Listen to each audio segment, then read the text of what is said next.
Anakkara Marian ധ്യാന കേന്ദ്രത്തിൽ കർത്താവ് ഒരുക്കിയിരിക്കുന്നത് 3 വലിയ കൃപകളാണ്. ശരിക്കും അത് താമസിച്ചുള്ള ധ്യാന അവസരങ്ങൾ അത് വളരെ നമ്മളത് ആഴത്തിൽ നമ്മൾ പോകാറുണ്ട്. പരിശുദ്ധാത്മാവിൻ്റെ വലിയൊരു പ്രവർത്തനം പഠിപ്പിക്കാറുണ്ട്, എന്നെ ശരിക്കും പഠിപ്പിക്കാറുണ്ട്. അവർക്ക് പറഞ്ഞ ഹല്ലേലൂയ. 3 വലിയ കൃപകളിൽ ഒന്നാമത്തെ കൃപ പാപമോചനത്തിൻ്റെ കൃപയാണ്. ആളുകൾ അവിടേക്ക് വരുന്നതിൻ്റെ തന്നെ ഒരു വലിയ ലക്ഷ്യം വലിയ അനുതാപത്തോടെ പശ്ചാത്താപത്തോടെ പാപങ്ങൾ ഏറ്റുപറഞ്ഞ് കുമ്പസാരിക്കാനാണ്. അവർക്ക് പറഞ്ഞ ഹല്ലേലൂയ, ഹല്ലേലൂയ. അതായത് സങ്കീർത്തനം 32 1 തൊട്ട് 6 വരെയുള്ള വചനം, അതിക്രമങ്ങൾക്ക് മാപ്പും പാപങ്ങൾക്ക് പൊറുതിയും ലഭിച്ചവൻ ഭാഗ്യവാൻ. എന്നിട്ട് പറഞ്ഞ് അതിക്രമങ്ങൾക്ക് മാപ്പും, പോരല്ല ഉച്ചത്തിൽ പറഞ്ഞ് അതിക്രമങ്ങൾക്ക് മാപ്പും പാപങ്ങൾക്ക് പൊറുതിയും ലഭിച്ചവൻ ഭാഗ്യവാൻ. കർത്താവ് കുറ്റം ചുമത്താത്തവൻ ഭാഗ്യവാൻ. അവിടെ പറയുന്നുണ്ട്, ഞാൻ പാപങ്ങൾ ഏറ്റുപറയാതിരുന്നപ്പോൾ ദിവസം മുഴുവൻ കരഞ്ഞ് എൻ്റെ ശരീരം ക്ഷയിച്ചുപോയി. സർവ്വത്തിൽ പറഞ്ഞ ഹല്ലേലൂയ. പാപങ്ങൾ ഏറ്റുപറഞ്ഞ് പാപമോചനം, പാപക്ഷമ ഞാൻ വാങ്ങിച്ചില്ലെങ്കിൽ ഞാൻ ക്ഷയിച്ചു പോകും. ഇതെത്ര വലിയവനായാലും കൊള്ളാം, ആരായാലും കൊള്ളാം, ദൈവത്തിനെതിരെ, സഹോദരങ്ങൾക്കെതിരെ, പ്രപഞ്ചത്തിനെതിരെ, തനിക്ക് തന്നെ എതിരെ രഹസ്യമായോ പരസ്യമായോ പാപം ചെയ്തു കഴിഞ്ഞാൽ ആ പാപത്തിൻ്റെ പരിണിത ഫലം അവനിൽ പ്രവർത്തിക്കുകയും അത് മുഖാന്തരം അവൻ ക്ഷയിച്ചു പോവുകയും ചെയ്യും. സർവ്വത്തിൽ പറഞ്ഞ ഹല്ലേലൂയ. ഞാൻ പാപങ്ങൾ ഏറ്റുപറയാതിരുന്നപ്പോൾ ദിവസം മുഴുവൻ കരഞ്ഞ് ഞാൻ എന്ത് സംഭവിച്ചു? ക്ഷയിച്ചു പോയി. അവർക്ക് പറഞ്ഞേ ഹല്ലേലൂയ. കൈയടിച്ച് കർത്താവ് നന്ദി പറഞ്ഞേ. ഉച്ചത്തിൽ ഞാൻ ശരിക്കും കാണാറുണ്ട് തിരുസഭയിലൂടെ കുമ്പസാരമെന്ന കൂദാശ ആത്മാർത്ഥമായ ഒരുക്കത്തോടെ ആരൊക്കെ സ്വീകരിക്കുന്നുവോ അവർക്കെല്ലാം പ്രത്യേകമായ കൃപയോ അനുഗ്രഹവും സ്വന്തമാക്കാൻ പറ്റുന്നത് കണ്ടിട്ടുണ്ട്. അവർക്ക് പറഞ്ഞേ ഹല്ലേലൂയ. ഇത് കൈയടിച്ച് കർത്താവ് നന്ദി പറഞ്ഞേ. ഉച്ചത്തിൽ ഞാൻ പരിശീലോ. ഈശോ തൻ്റെ ശിഷ്യന്മാർ, ഉത്ഥിതനായ ഈശോ ശിഷ്യന്മാർ കൊടുക്കുന്ന അധികാരം നിങ്ങൾക്കറിയാം. യോഹന്നാൻ സുവിശേഷം 20-ാം അധ്യായത്തിൻ്റെ 22, 23 വചനം വായിക്കുമ്പോൾ അവിടെ കാണാം, ഈശോ അവരുടെ മേൽ വിശ്വസിച്ചുകൊണ്ട് പറഞ്ഞു, നിങ്ങൾ പരിശുദ്ധാത്മാവിനെ സ്വീകരിക്കും. അവർക്ക് പറഞ്ഞേ ഹല്ലേലൂയ. നിങ്ങൾ പരിശുദ്ധാത്മാവ് അനുസരിച്ച് നിങ്ങൾ ആരുടെ പാപങ്ങൾ മോചിക്കുന്നുവോ അവ അവരുടേത് മോചിക്കപ്പെട്ടതായിരിക്കും. നിങ്ങൾ ആരുടെ പാപങ്ങൾ ബന്ധിക്കുന്നുവോ അത് അവരുടേത് ബന്ധിക്കപ്പെട്ടതുമായിരിക്കും. അവർക്ക് പറഞ്ഞേ ഹല്ലേലൂയ. അത് പാപമോചനം കൊടുക്കാൻ പറയാം. അപ്പോസ്തലന്മാർക്ക് ഈശോ കൊടുക്കുന്ന ഏറ്റവും വലിയ അധികാരം പാപമോചനത്തിൻ്റെ അധികാരമാണ്. പാപമോചനം. അതുകൊണ്ടാണ് സഭയിലൂടെ നമ്മൾ കുമ്പസാരമെന്ന കൂദാശയിലൂടെ ആ കെട്ടഴിക്കുകയാണ്. അവർക്ക് പറഞ്ഞേ ഹല്ലേലൂയ. ശബ്ദമോടെ പറഞ്ഞേ ഹല്ലേലൂയ, ഹല്ലേലൂയ, ഹല്ലേലൂയ. ഒക്കെ പറഞ്ഞേ ഹല്ലേലൂയ. യേശുവേ ആരാധന, ഹല്ലേലൂയ. അതാണ് 1 യോഹന്നാൻ 1-ാം അധ്യായത്തിൽ പരിശുദ്ധാത്മാവ് നമുക്കൊരു വചനം തരുന്നുണ്ട്. വലിയൊരു വചനമാണ് 1 യോഹന്നാൻ 1-ാം അധ്യായത്തിൻ്റെ 7, 8 വചനം ശ്രദ്ധിച്ചോണം. അച്ഛൻ പറഞ്ഞു, അവിടുന്ന് പ്രകാശത്തിലായിരിക്കുന്ന പോലെ നമ്മളും പ്രകാശത്തിൽ സഞ്ചരിക്കുന്നെങ്കിൽ നമുക്ക് പരസ്പരം കൂട്ടായ്മയുണ്ടാകും. അവിടുത്തെ പുത്രനായ യേശുവിൻ്റെ രക്തം എല്ലാ പാപങ്ങളിൽ നിന്നും നമ്മെ ശുദ്ധീകരിക്കുന്നു. നമുക്ക് പാപമില്ലെന്ന് നാം പറഞ്ഞാൽ അത് ആത്മവഞ്ചനയാകും. അപ്പോൾ നമ്മിൽ സത്യമില്ലെന്ന് വരും. എന്നാൽ നാം പാപങ്ങൾ ഏറ്റുപറയുന്നെങ്കിൽ അവൻ വിശ്വസ്തനും നീതിമാനുമാകയാൽ പാപങ്ങൾ ക്ഷമിക്കുകയും എല്ലാ അനീതികളും നമ്മെ ശുദ്ധീകരിക്കുകയും ചെയ്യും. സർവ്വത്തിൽ പറഞ്ഞേ ഹല്ലേലൂയ. അതായത് ഈ പാപം നമ്മളിൽ വന്ന് പതിച്ച പാപവും അത് മാഞ്ഞു പോകുന്നത് നമ്മുടെ കർത്താവിൻ്റെ തിരുച്ചോരയാലാണ്. അവൻ്റെ കാൽവരി ബലിയുടെ ഫലമായി അവൻ്റെ ചങ്കിൽ നിന്നൊഴുകുന്ന ചുടുചോരയാണ് എൻ്റെ ആത്മാവിലേക്ക് വീഴ്ത്തപ്പെടുന്നത്. ഓരോ കുമ്പസാരക്കൂട്ടിൽ വെച്ചും ഓരോ കുമ്പസാരം നടത്തും എൻ്റെ പാപങ്ങൾ ഞാൻ ഏറ്റുപറയുമ്പോൾ എൻ്റെ ആത്മാവിലിരിക്കുന്ന കറയുണ്ടല്ലോ, ഒരു തുണിയിൽ ഒരു കറയിരുന്നാൽ ആ കറ മായ്ക്കുന്ന പോലെ, ആ കറ മാഞ്ഞു പോകുന്ന പോലെയാണ്. കുമ്പസാരക്കൂട്ടിൽ പോയി ഒരാൾ പാപങ്ങൾ ഏറ്റുപറയുമ്പോൾ യേശുമിശിഹായുടെ പരിശുദ്ധ രക്തം അവൻ്റെ ആത്മാവിലേക്ക് ഒഴുകപ്പെട്ട് അവൻ്റെ ആത്മാവ് വിശുദ്ധിയുള്ള ആത്മാവായിട്ട് മാറുന്നു. അവൻ്റെ മേലുള്ള പാപത്തിൻ്റെ സ്വാധീനമില്ലാതായിത്തീരുന്നു. അവൻ നവജീവൻ പ്രാപിക്കുന്നു, അവൻ രക്ഷ പ്രാപിക്കുന്നു. കൈയടിച്ച് കർത്താവിന് നന്ദി പറഞ്ഞ് ഹല്ലേലൂയ, ഹല്ലേലൂയ. അവർക്ക് പറഞ്ഞേ ഹല്ലേലൂയ. വിശ്വ ആരാധന.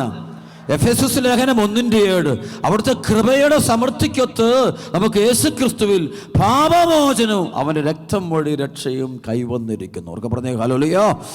അപ്പോൾ അവൻ്റെ രക്തം വഴി രക്ഷ കൈവരികയാണ്, പാപമോചനം കൈവരികയാണ്. അപ്പോൾ അതുകൊണ്ട് കുമ്പസാരമെന്ന കൂദാശ ശ്രേഷ്ഠമായ കൂദാശയാണ്. അണക്കരഞ്ഞ ആളുകളോട് പറയുന്നത് നിങ്ങൾക്ക് കുമ്പസാരിച്ചാൽ മതി. ശരിക്കും 10 പ്രമാണങ്ങളൊക്കെ പഠിപ്പിച്ച് അതിൻ്റെ വചനങ്ങളെല്ലാം പഠിപ്പിച്ച് അതിൻ്റെ ഓരോ വന്നു പോയിട്ടുള്ള മുഴുവൻ പാപങ്ങളും ഏറ്റുപറഞ്ഞുള്ള അഴമേറി കുമ്പസാരം നടത്തി. 600 പേര് വന്നു കഴിഞ്ഞാൽ അതിനുവേണ്ടി ഒരു 50-ലധികം അച്ഛന്മാർ ചില സമയത്തൊക്കെ വന്ന് ഒരു 4-5 മണിക്കൂർ കൊണ്ടാണ് ഈ 600 പേരെ കുമ്പസാരിപ്പിക്കും. പ്രിസലോഷ്.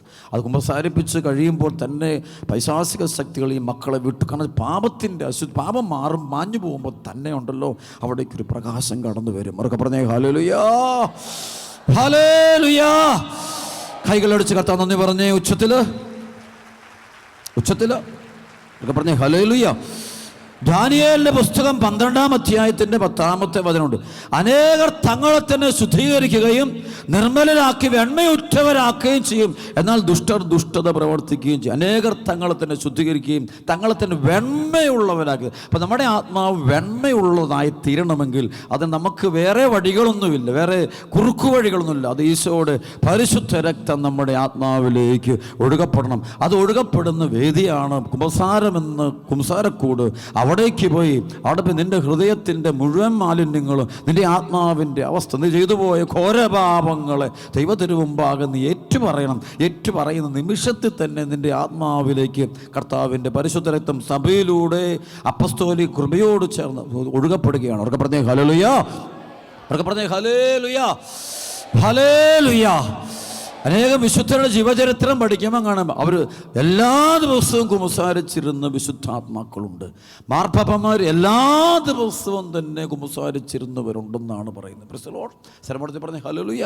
ഇന്ന് പണ്ട് സഭയിൽ അനേകം വിശുദ്ധരായ വൈദികർ, സന്യസ്തർ, പിതാക്കന്മാർ എല്ലാ ദിവസവും കുമ്പസാരിക്കുന്നവർ, അല്ലെങ്കിൽ ഒരു 2 ദിവസം കൂടുമ്പോൾ, ഒരാഴ്ച കൂടുമ്പോൾ കുമ്പസാരിക്കുക. കാരണം ആ പാപത്തിൻ്റെ കളയാണ്. എന്ത് ചെറിയ കുഞ്ഞു പാപം പോലും കഴുകിക്കളയും. ഏറ്റവും നിസ്സാരമായി അവഗണിക്കുന്ന ചെറിയൊരു പാപം പോലും അതുപോലും നാവ് കൊണ്ടോ മനസ്സുകൊണ്ടോ ചിന്ത കൊണ്ടോ ഒക്കെ അവർ മുഴുവൻ കഴുകിക്കളയുക. അത് കഴുകുമ്പോഴാണ് നമ്മുടെ ആത്മാവ് നിത്യജീവൻ പ്രാപിക്കാൻ പോകുന്നു. സർവ്വത്തെ പറഞ്ഞേ ഹല്ലേലൂയ, ഹല്ലേലൂയ.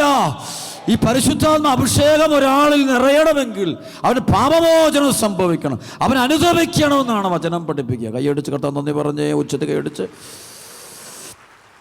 പറഞ്ഞേ ഹല്ലേലൂയ. അപ്പസ്തോല പ്രവർത്തനത്തിൻ്റെ 2-ാം അധ്യായത്തിൻ്റെ 37-38 വചനമുണ്ട്. ഇത് കേട്ടപ്പോൾ അവർ ഹൃദയം നുറുങ്ങി പത്രോസിനോട് മറ്റ് അപ്പസ്തോലന്മാരോട് ചോദിച്ചു, സഹോദരന്മാരെ, ഞങ്ങൾ എന്താണ് ചെയ്യേണ്ടത്? പത്രോസ് പറഞ്ഞു, നിങ്ങൾ പശ്ചാത്താപിക്കുവിൻ, പാപമോചനത്തിനായി എല്ലാവരും യേശുവിൻ്റെ നാമത്തിൽ സ്നാനം സ്വീകരിക്കും. അവർക്ക് പറഞ്ഞേ ഹല്ലേലൂയ. വിശുദ്ധ അംബ്രോസ് പഠിപ്പിക്കും. സഭയിലെ വലിയൊരു വിശുദ്ധനായ പിതാവാണ്, മെത്രാനാണ് വിശുദ്ധ അംബ്രോസ്. ഈ വിശുദ്ധ അംബ്രോസ് പഠിപ്പിക്കും സഭയിൽ 2 തരം മാമോദീസ ഉണ്ട്. അവർക്ക് പറഞ്ഞേ ഹല്ലേലൂയ. കുമ്പസാരമെന്ന കൂദാശ വിളിക്കുന്നത് 2-ാമത്തെ മാമോദീസ എന്നൊരു പേരാണ്. 2-ാമത്തെ മാമോദീസയാണ് കുമ്പസാരമെന്ന കൂദാശ എന്നാണ് വിശുദ്ധ അംബ്രോസ് പഠിപ്പിക്കുന്നത്. അവർക്ക് പറഞ്ഞേ ഹല്ലേലൂയ. അതായത് നമുക്കറിയാം മാമോദീസയുടെ ലക്ഷ്യം എന്താണ്? ആദ്യത്തെ മാമോദീസ നമുക്കറിയാം നമ്മൾ സഭയിൽ സ്വീകരിച്ച് അതിൻ്റെ ലക്ഷ്യം എന്താണ്? ഒരുവൻ്റെ ആത്മാവിലുള്ള പാപവും മരണം അതിനെ നീക്കിക്കളയുകയാണ്. അതായത് ആദ്യ മനുഷ്യൻ്റെ പാപത്തിൻ്റെ പരിണതഫലമായിട്ട് നമ്മുടെ ആത്മാവിലേക്ക് വേരുപാകിയിരിക്കുന്ന ആ ഉത്ഭവ പാപത്തെ അത് മുഴുവൻ കഴുകിക്കളഞ്ഞ് പുതുജീവൻ ദൈവത്തിൻ്റെ ആത്മാവിനെ കൊടുത്തവനെ ദൈവപുത്രനും ദൈവപുത്രിയുമായിട്ട് ഉയർത്തുന്ന വലിയ കൂദാശയാണ് മാമോദീസ എന്ന കൂദാശ. അവർക്ക് പറഞ്ഞേ ഹല്ലേലൂയ. ഓരോ മാമോദീസ വേളയിലും ഒരു വ്യക്തി തിരുസഭയിലൂടെ ഈശോ മിശിഹായുടെ പീഡാസഹനത്തിലും കുരിശുമരണത്തിലും സംസ്കാരത്തിലും ഉത്ഥാനത്തിലും പങ്കുപറ്റുന്നു ഈ അടയാളത്തിലൂടെ. അവർക്ക് പറഞ്ഞേ ഹല്ലേലൂയ. ആണ് ഈശോ ലോകമെങ്ങാടും പോയി നിങ്ങൾ സമസ്ത സൃഷ്ടികളോട് സുവിശേഷം പ്രസംഗിക്കുകയും പിതാവിൻ്റെയും പുത്രൻ്റെയും പരിശുദ്ധാത്മാവിൻ്റെ നാമത്തിൽ സ്നാനം കൊടുക്കാൻ പറയുന്നത് അവൻ്റെ ആത്മാവിലുള്ള പാപത്തെ, നിത്യജീവന് തടസ്സമായി നിൽക്കുന്ന, നിത്യരക്ഷയ്ക്ക് തടസ്സമായി നിൽക്കുന്ന, സ്വർഗീയ ജീവിതത്തിന് തടസ്സമായി നിൽക്കുന്ന, മരണാനന്തരമുള്ള നിത്യ സൗഭാഗ്യത്തിനും തടസ്സമായി നിൽക്കുന്ന അവൻ്റെ ആത്മാവിലുള്ള പാപത്തെ പാപത്തെയും മരണത്തെയും ഇല്ലാതാക്കിക്കൊണ്ട് അവന് പുതുജീവൻ കൊടുക്കുക എന്നുള്ളതാണ് മാമോദീസ എന്ന കൂദാശയിലൂടെ പരിശുദ്ധാത്മാവ് സഭയിലൂടെ ചെയ്തുകൊണ്ടിരിക്കുന്നത്. അവർക്ക് പറഞ്ഞേ ഹല്ലേലൂയ. എല്ലാവരും പറഞ്ഞേ ഹല്ലേലൂയ, ഹല്ലേലൂയ, ഹല്ലേലൂയ, ഹല്ലേലൂയ. അവിടെ ഒരു കർമ്മം നടത്തുന്ന കർത്താവിൻ്റെ സഭ, കർത്താവിൻ്റെ പുരോഹിതൻ ഒരു കർമ്മം നടത്തുന്നുണ്ട്. വെള്ളമെടുത്ത് ജലമെടുത്തിട്ട് ആശീർവദിച്ചിട്ട് അത് ഈ ശിശുവിൻ്റെ തലയിൽ, അല്ലെങ്കിൽ ജ്ഞാനസ്നാനാർത്ഥിയുടെ തലയിലേക്ക് ഒഴുക്കുകയാണ്. പിതാവിൻ്റെയും പുത്രൻ്റെയും കുരിശടയാളത്തിൽ, കാരണം തിരുക്കുരിശിലൂടെയാണ് രക്ഷ എന്നത് ആ കുഞ്ഞ് അനുഭവിക്കാം, ആ വ്യക്തി അനുഭവിക്കാൻ പോകുന്നവർക്ക് പറഞ്ഞേ ഹല്ലേലൂയ, ഹല്ലേലൂയ, ഹല്ലേലൂയ. വലിയ ദൈവിക രഹസ്യങ്ങളെ സഭ ചില അടയാളങ്ങളിലൂടെ നമുക്ക് നൽകുകയാണ് ചെയ്യുന്നത്. വലിയ ദൈവിക പദ്ധതി, ദൈവത്തിൻ്റെ പരിശുദ്ധാത്മാവിൻ്റെ പ്രവർത്തനത്തെ ഒരടയാളത്തിലൂടെ. അവിടെ നമുക്കറിയാം, വൈദികൻ ജലമൊഴിക്കുമ്പോൾ സഭയുടെ വിശ്വാസം ആ കുഞ്ഞിൻ്റെ, ആ വ്യക്തിയുടെ ആത്മാവിലുള്ള പാപക്കറകളെ, മരണത്തെ അത് ഇല്ലാതാക്കി കളഞ്ഞിട്ട് ദൈവത്തിൻ്റെ ആത്മാവ് കൊണ്ട് ആ കുഞ്ഞിനെ നിറയ്ക്കുന്ന അടയാളം. അവസരപ്പെടുത്തി പ്രത്യേക ഹല്ലേലൂയ, ഹല്ലേലൂയ. അത് കൈയടിച്ച് കർത്താവ് നന്ദി പറഞ്ഞ് ഉച്ചത്തിൽ കൈയടിച്ച്. നമുക്കറിയാം, മാമോദീസായുടെ നിർബന്ധപൂർവമായൊരു അടയാളമാണ് ജലമെന്നത്. പക്ഷെ അംബ്രോസ് പറയുക, അതായത് മാമോദീസായുടെ ഏറ്റവും വലിയൊരു അടയാളമാണ് ജലം. ജലമില്ലാതെ പറ്റില്ലെന്ന് പറയും. ജലത്തിലൂടെ ജലത്താണ്.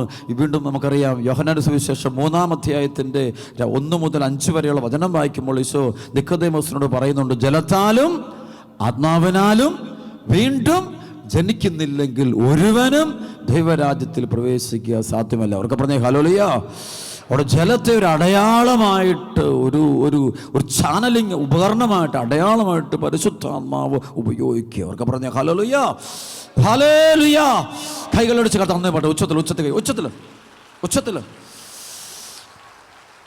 ഈ ജലത്തിൽ പരിശുദ്ധാത്മാവ് ഉപയോഗിക്കാറുണ്ട്. ജലത്തെ പരിശുദ്ധാത്മാവ്, അതാണ് ഉൽപ്പത്തി പുസ്തകം 1-ാം അധ്യായം 1 മുതൽ 4 വരെയുള്ള വചനം വായിക്കുമ്പോൾ അവിടെ കാണാൻ പറ്റും. ഉൽപ്പത്തിയിൽ, അതായത് പ്രപഞ്ച ഉൽപ്പത്തി നടക്കുമ്പോൾ ജലപ്പരപ്പിന് മീതെ ആത്മാവ് ചലിച്ചിരുന്നു. അവർക്ക് പറഞ്ഞേ ഹല്ലേലൂയ, ജലപ്പരപ്പിന് മീതെ ആത്മാവ്. അതുകൊണ്ടാണ് പരിശുദ്ധാത്മാവ് സഭയിൽ ഈ ജലം എന്നൊരു അടയാളം നമുക്ക് മാമോദീസായ്ക്കായിട്ട് നൽകപ്പെടുന്നത്. അവർ കൈയടിച്ച് കർത്താവ് നന്ദി പറഞ്ഞേ. നന്നായിട്ട്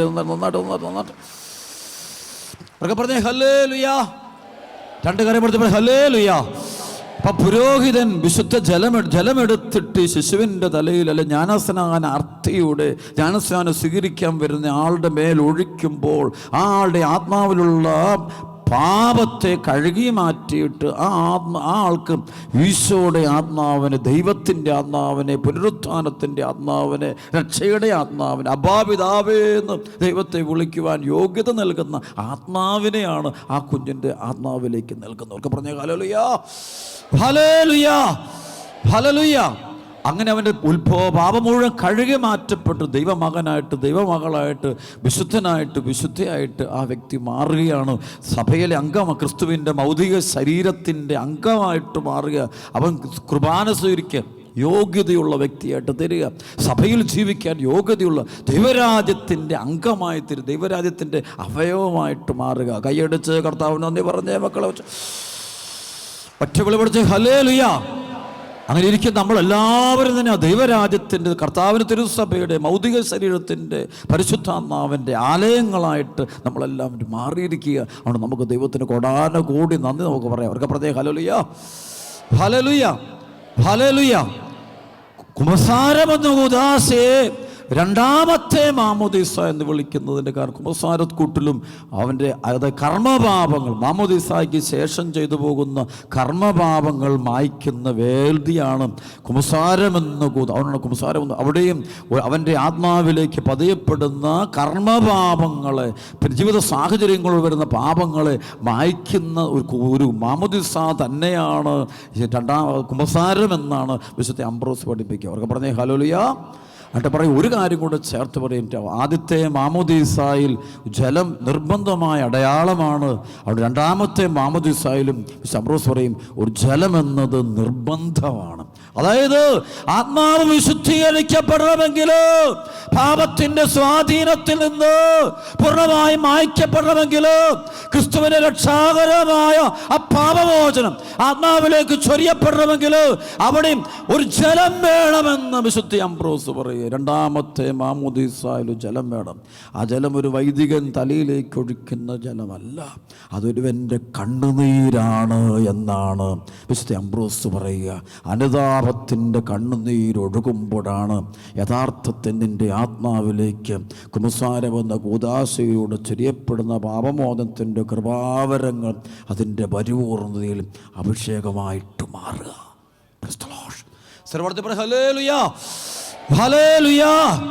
കൈകളടിച്ച് തന്നെ പറഞ്ഞേ, ഉച്ചത്തിൽ കൈയടിച്ച്, ഉച്ചത്തിൽ കൈയടിച്ച് പോരെ, കട്ടഴിയണം, അടിയട്ടെ, ഇപ്പം തന്നെ അടിയട്ടെ, ബന്ധനം അടിയട്ടെ, മൊത്തം അടിയട്ടെ, പൈശാശക്തിയൊക്കെ വിട്ടുപോട്ടെ, എല്ലാ മക്കളെയും വിട്ടുപോട്ടെ. രണ്ട് കരം എഴുതി പറഞ്ഞേ, ഹല്ലേലൂയ, ഹല്ലേലൂയ, വിശ്വേ ആരാധന, വിശ്വേ ആരാധന, ഹല്ലേലൂയ, ഹല്ലേലൂയ. നമുക്കറിയാം, ഈശോ പാപിനിയുടെ പാപം മോചിക്കുന്ന വലിയ സംഭവം നമ്മൾ ദൈവവചനത്തിൽ വായിക്കാറുണ്ട്. അതായത് പാപിനി കർത്താവ് ശിമയോൻ്റെ വീട്ടിൽ ഈശോ ഭക്ഷണത്തിനിരിക്കുമ്പോൾ അവിടെ പാപിനി കയറി ചെന്നിട്ട് കർത്താവിൻ്റെ പാദത്തിലേക്ക് മുട്ടുമേ നിന്നിട്ട് വാവിട്ട് കരഞ്ഞ് കർത്താവിൻ്റെ പാദം തൻ്റെ കണ്ണീര് കൊണ്ട് കഴുകുന്നു. കണ്ണീര് കൊണ്ട് കഴുകുന്നു. ഇത് പരിശുദ്ധാത്മാവിലല്ല പലരും നിറയാതിരിക്കുന്നതിൻ്റെ കാരണം പാപത്തെക്കുറിച്ചുള്ള പശ്ചാത്താപമില്ല, അനുതാപമില്ല, അനുതാപത്തിൻ്റെ മൈൻഡില്ലത്, ദുഃഖമില്ല. ഞാൻ എൻ്റെ ദൈവത്തെ വേദനിപ്പിച്ചു. സ്നേഹം തന്നെയായ ദൈവം, സ്നേഹം തന്നെയായ ദൈവം, എന്നോട് കരുണ കാണിക്കുന്ന ദൈവത്തെ, എന്നെ വീണ്ടെടുത്ത ദൈവത്തെ, എനിക്ക് വേണ്ടി കാൽവരിയിൽ രക്തം ചിന്തി മരിച്ച എൻ്റെ കർത്താവിനെ ഞാൻ എൻ്റെ പാപപ്രവർത്തികൾ, അഹങ്കാരത്തിൻ്റെ, അസൂയയുടെ, പരദൂഷണത്തിൻ്റെ, അശുദ്ധിയുടെ, അഹങ്കാരത്തിൻ്റെ പ്രവർത്തികൾ കൊണ്ട് ഞാൻ ദ്രോഹിച്ചു. ഞാൻ അയൽക്കാരനെ ദ്രോഹിച്ചു, അപ്പനെ ദ്രോഹിച്ചു, അമ്മയെ ദ്രോഹിച്ചു, ഭാര്യ ഭർത്താവിനെ, മക്കളൊക്കെ ദ്രോഹിച്ചു, സഭയെ ദ്രോഹിച്ചു, ദൈവരാജ്യത്തെ ദ്രോഹിച്ചു. ആ ഒരു പശ്ചാത്താപത്തിൻ്റെ അനുഭവം പോവില്ല.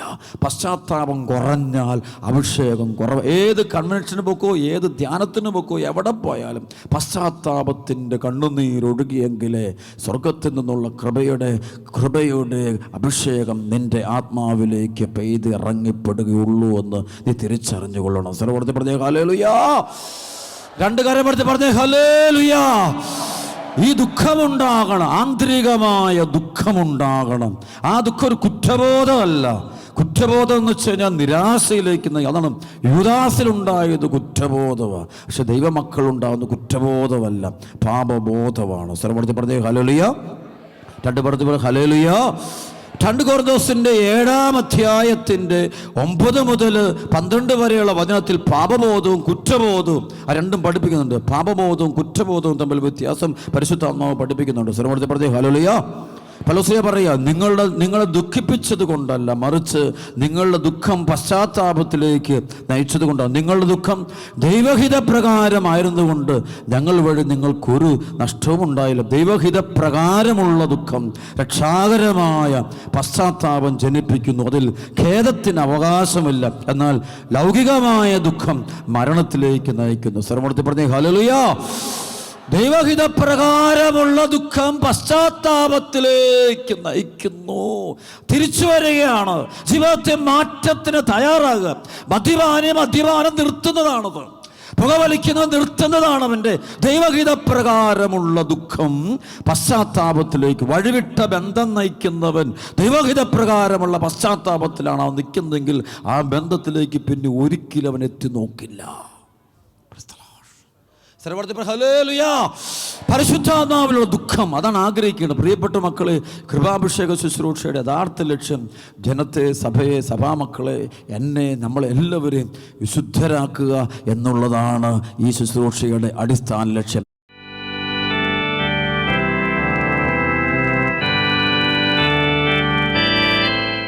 കർത്താവ് ഈശോയുടെ നാമത്തിൽ ഞാൻ കൽപ്പിക്കുന്നു, തിരുസഭയിലൂടെ എനിക്ക് ലഭിച്ച പൗരോഹിത്യത്തിൻ്റെ കൃപയും അധികാരം ഉപയോഗിച്ചുകൊണ്ട്, അപ്പസ്തോലന്മാരുടെ അഭിഷേകത്തോട് ഐക്യപ്പെട്ടുകൊണ്ട്, തിരുസഭയോട് ഐക്യപ്പെട്ടു നിന്നുകൊണ്ട്, തിരുസഭ എല്ലാ മെത്രാന്മാരുടെയും ശ്ലൈകിക അധികാരത്തോട് പ്രത്യേകമായുധം ഐക്യപ്പെട്ടു നിന്നുകൊണ്ട്, ഈ ദേശത്തുള്ള എല്ലാ മെത്രാന്മാരുടെയും ശ്ലൈകിക അധികാരത്തോട് അപ്പസ്തോലിക കൃപയോട് ഐക്യപ്പെട്ടു നിന്നുകൊണ്ട് നീ കൽപ്പിക്കുന്നു. കർത്താവായ യേശുവോടെ നാമത്തിൽ ഞാൻ ആജ്ഞാപിക്കുന്നു, ഈ സ്ഥലത്തിൻ്റെ മേൽ, ഈ മക്കളുടെ മേൽ, കുടുംബങ്ങളുടെ മേൽ രഹസ്യമായും പരസ്യമായും ദൃശ്യമായും അദൃശ്യമായും പ്രവർത്തിക്കുന്ന എല്ലാ അന്ധകാര ആത്മാക്കളെയും ദുഷ്ടവിശ്വാസികളെയും ആ പുരാതന സർപ്പത്തെ 33:1 3 ആത്മാക്കളെ, 34:4-7 വരെയുള്ള വചനത്തിൽ ആത്മാക്കളെ, വെറുപ്പിന് കായേന്റെ രൂപികള്, ഹോസിയാഞ്ചേനന്റെ അശുദ്ധാത്മാക്കളെ ഈശോമിശിഹായുടെ നാമത്തില് അപ്പസ്തോല പ്രവർത്തനം 16, 17, 18, 19 വചനം കൊണ്ട്, 1 യോഹന്നാൻ 3:8 വചനം കൊണ്ട്, 19:34 വചനം കൊണ്ട് ബന്ധിക്കുന്നു. ബന്ധിച്ച് 8:31 ബഹിഷ്കരിക്കുന്നു. സഹോദരൻ, യേശുനാമത്തിൽ ഇറങ്ങിപ്പോൻ ആജ്ഞാപിക്കുന്നു. ഈ ദേശത്തുള്ള മക്കളുടെ ശരീരത്തില് രോഗങ്ങള്, രോഗപീഠകള്, തകർച്ചകള്, കുടുംബ പ്രശ്നങ്ങള്, മാനസിക പ്രശ്നങ്ങള്, സാമ്പത്തിക തകർച്ചകള്, ജോലി തകർച്ചകള്, വിവാഹ തകർച്ചകള്, കടബാധ്യതകള്, കുടുംബ പ്രശ്നങ്ങള്, പൈശാചിക മേഖല, അങ്ങനെയുള്ള ബന്ധനങ്ങൾ, രോഗങ്ങൾ, മാരക രോഗം, മാറാരോഗങ്ങളും, പൈശാചിക പിടിയിൽക്കുള്ള രോഗങ്ങളാൽ വലയുന്ന മക്കൾ ആരെല്ലാം ഇപ്പോൾ ഈ കൂട്ടായ്മയിലും ഈ ശുശ്രൂഷയിലും ലോകത്ത് എവിടെയെല്ലാം ഇരുന്നുകൊണ്ട് കൂടുന്നുണ്ടോ, ആരെല്ലാം ഈശ്വരൻ വിശ്വസിക്കുന്നുണ്ടോ, സംശയമില്ലാത്ത മക്കൾ ആരെല്ലാം ഉണ്ടോ, ആ മക്കളുടെ മേൽ കുടുംബങ്ങളുള്ള ദുഷ്ടവിശ്വാസങ്ങളെ, രോഗപീഠകളെ, പാപപീഠകളെ ഈ പരിശുദ്ധ കുർബാനയിൽ എഴുന്നള്ളിരിക്കുന്ന കർത്താവായ യേശു ക്രിസ്തുവിന്റെ പരിശുദ്ധ നാമത്തിൽ ഞാൻ ബന്ധിക്കുന്നു. ബന്ധിച്ച് ലൂക്കാ 8:31 ബഹിഷ്കരിക്കുന്നു. ഈ ദേശത്തുള്ള മക്കൾ ആരെല്ലാം സഭയ്ക്ക് വിരുദ്ധരായ മക്കളുണ്ടോ, വിശ്വാസമില്ലാത്ത മക്കള്, സത്യസഭയോട് സത്യവിശ്വാസത്തിനും അകന്നു കഴിയുന്ന മക്കള്, പാപകരമായ ബന്ധങ്ങളിൽപ്പെട്ടിരിക്കുന്ന മക്കള്, വ്യഭിചാരത്തിന് സ്വവർഗരതികളെ, ദുർഭൂതങ്ങളെ തൃപ്തിപ്പെടുത്തിക്കൊണ്ടുള്ള ജീവിതം നയിക്കുന്ന മക്കൾ ആരെല്ലാം ഉണ്ടോ, മദ്യത്തിൻ്റെ, പുകവലിയുടെയും മയക്കുമരുന്നിൻ്റെയും ആ ജീവിതത്തോട് ബന്ധപ്പെട്ട് ജീവിക്കുന്ന മക്കൾ, അവിഹിത ബന്ധങ്ങൾ, പ്രേമബന്ധങ്ങൾ, സത്യസഭയുടെ വിശ്വാസത്തിന് വിരുദ്ധമായ ഫ്രണ്ട്ഷിപ്പിൽ കഴിയുന്ന മക്കൾ ആരെല്ലാം ഉണ്ടോ, അവൻ്റെ മേലും അവളുടെ മേലും പ്രവർത്തിക്കുന്ന ദുഷ്ടജന്തുക്കളെ, പൈശാചിക ആത്മാക്കളെ മൊത്തത്തോടെ കർത്താവായ യേശു ക്രിസ്തുവിന്റെ പരിശുദ്ധ നാമത്തിന് ബന്ധിച്ചിരിക്കുന്നു. യേശുവിന്റെ കാഴ്ചപ്പാട്ടിലേക്ക് ബഹിഷ്കരിക്കുന്നു. വിദേശത്തുള്ള മക്കള്, നിരാശപ്പെട്ടിരിക്കുന്ന മക്കള്, കുടുംബം തകർന്നവര്, ഒറ്റപ്പെട്ടു പോയവര്, ആരുമില്ലാത്ത മക്കള്, മനസ്സ് തകർന്ന മക്കള്, എല്ലാ തരത്തിലും ബുദ്ധിമുട്ടുകളും ക്ലേശങ്ങളും തകർച്ചകളും ദുരിതങ്ങളും അനുഭവിക്കുന്ന മക്കളുണ്ടോ, ആ മക്കളെ ദുരിതപ്പെടുത്തുന്ന, തകർക്കുന്ന ദുഷ്ടപിശാചുകളെ, അശുദ്ധാത്മാക്കളെ പരിശുദ്ധ കുർബാനയിൽ ജീവനോട് എഴുന്നള്ളിരിക്കുന്ന ഉത്ഥിതനായ യേശുവിന്റെ നാമത്തിൽ ഞാൻ ബന്ധിച്ചിരിക്കുന്നു, ബഹിഷ്കരിക്കുന്നു. ഒറ്റ വിളിച്ചോയേ.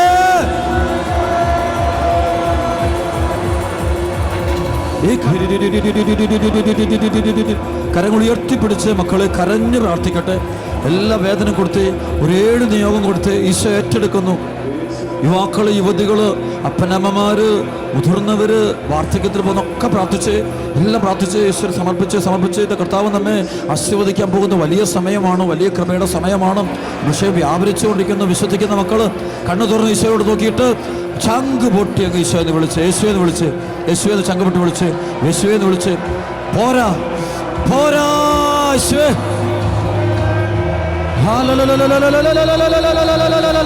അഭിഷേക പെരുമഴ, കൃപയുടെ അഭിഷേകം,